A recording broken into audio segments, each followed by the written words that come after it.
Alhamdulillah wassalatu wassalamu ala Rasulillah wa ala alihi wa sahbihi wa man wala. La haula wala quwwata illa billah.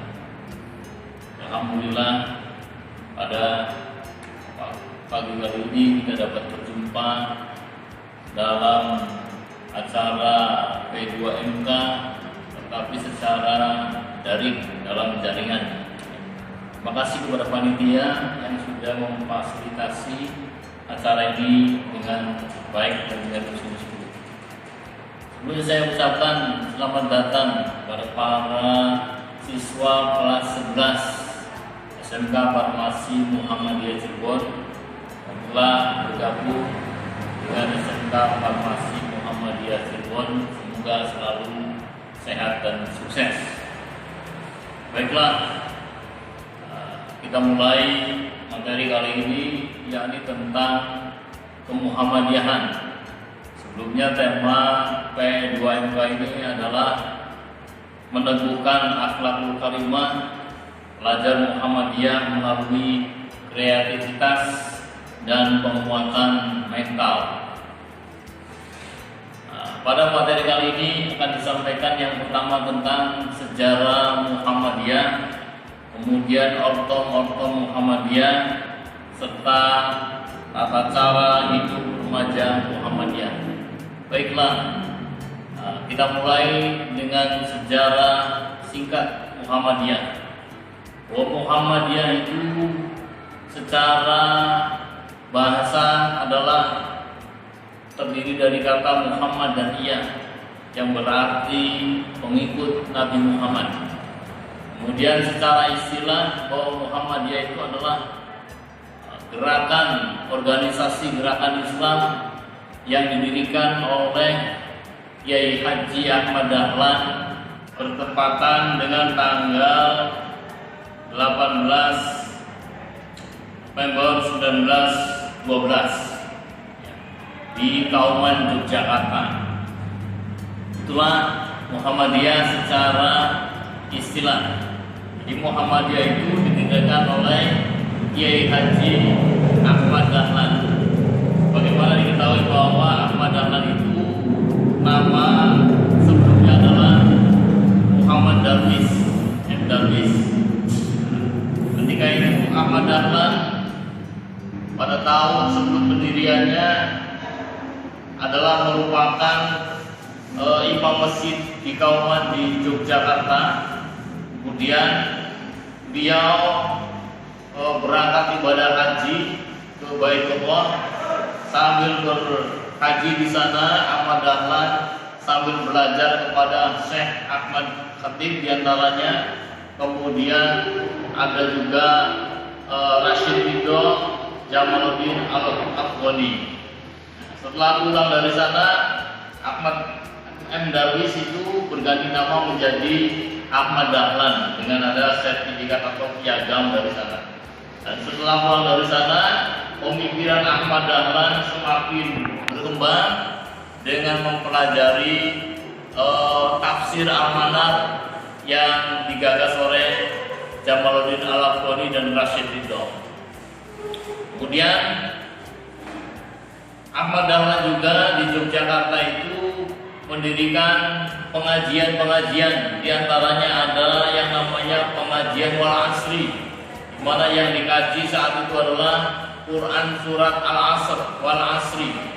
Dari situlah muncul pemikiran-pemikiran bahwa kita itu harus disiplin demi masa demi waktu.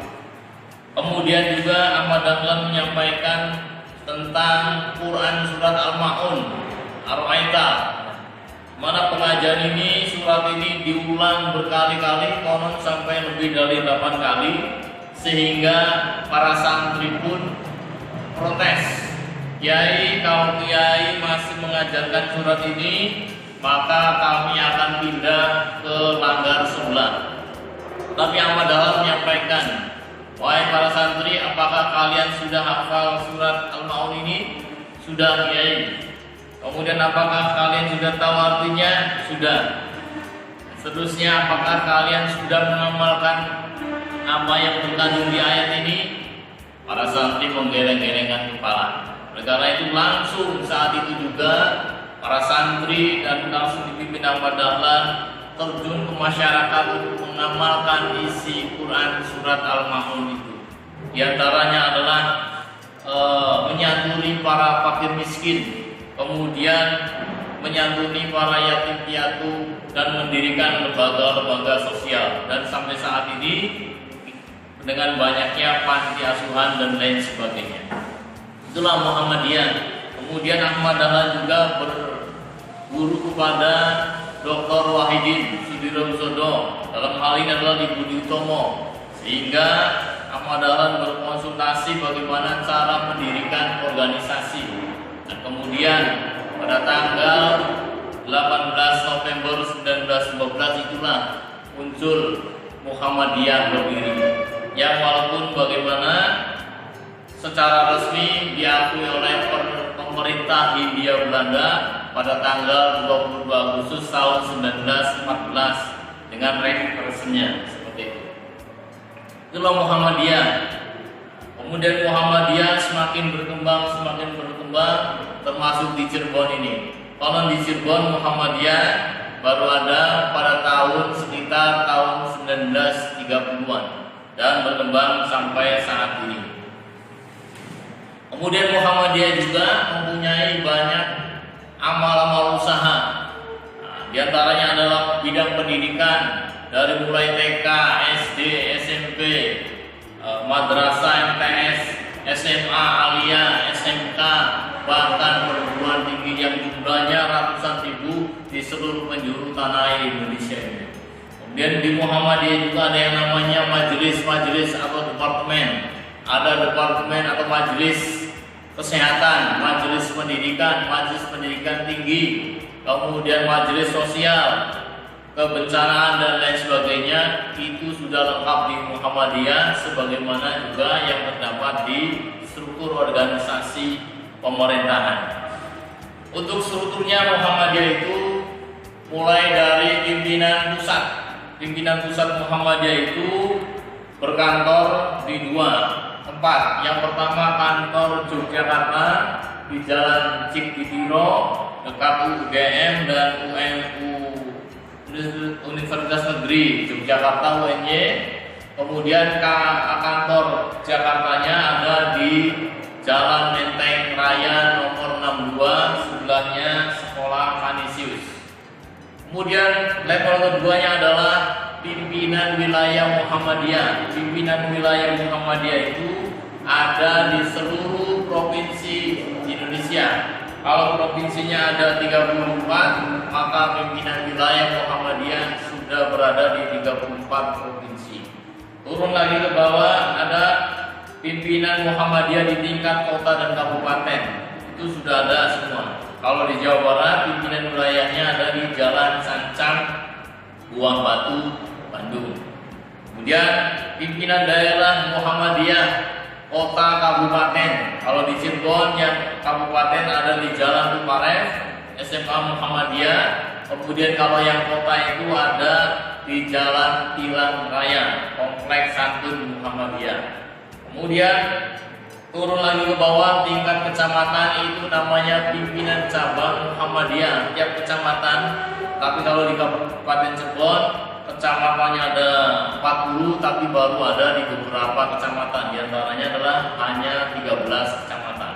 Setelah pimpinan cabang Muhammadiyah turun lagi ke bawah ada yang namanya pimpinan ranting Muhammadiyah. Ini tingkat kelurahan atau desa.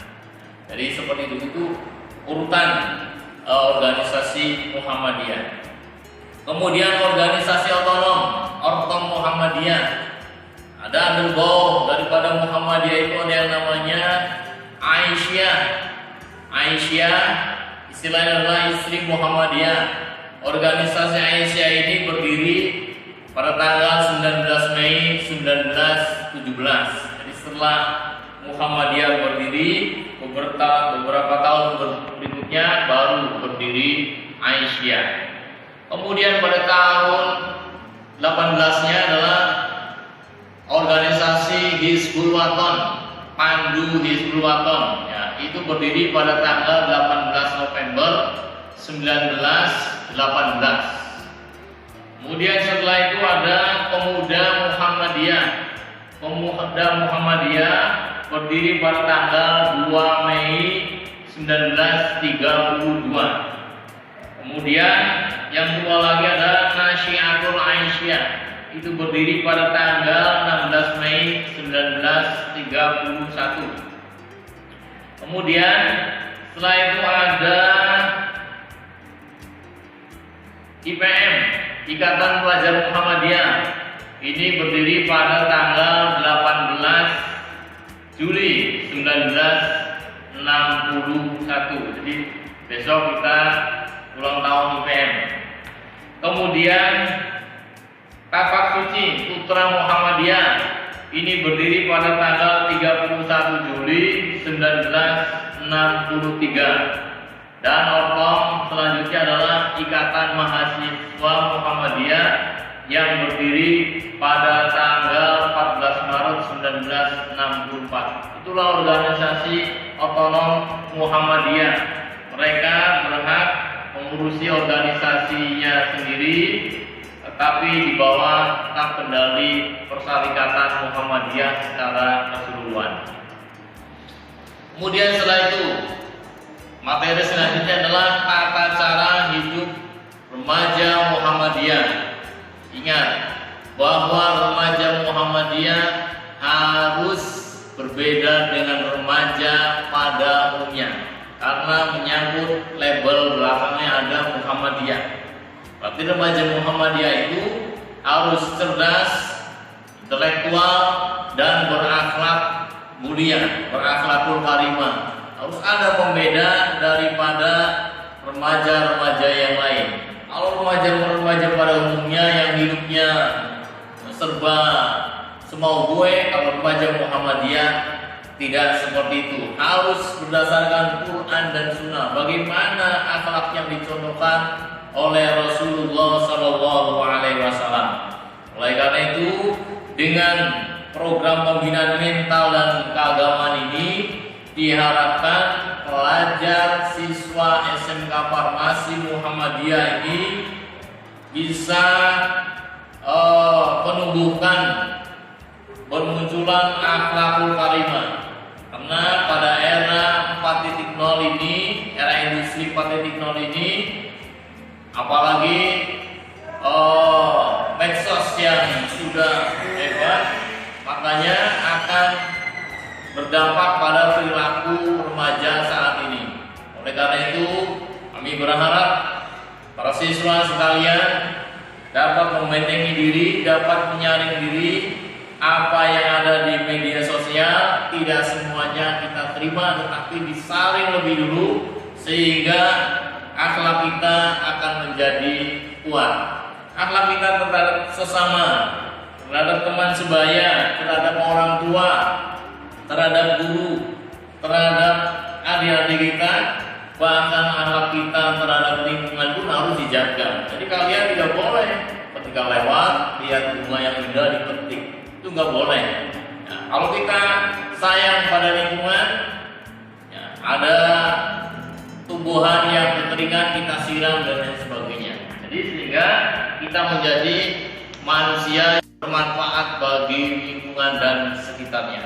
Mungkin materi sekilas yang bisa disampaikan saat ini. Akhiri materi kali ini dengan sama-sama membaca hamdalah. Alhamdulillahirabbil alamin. Nasrun minallah wa fathun qarib. Wassalamualaikum warahmatullahi wabarakatuh.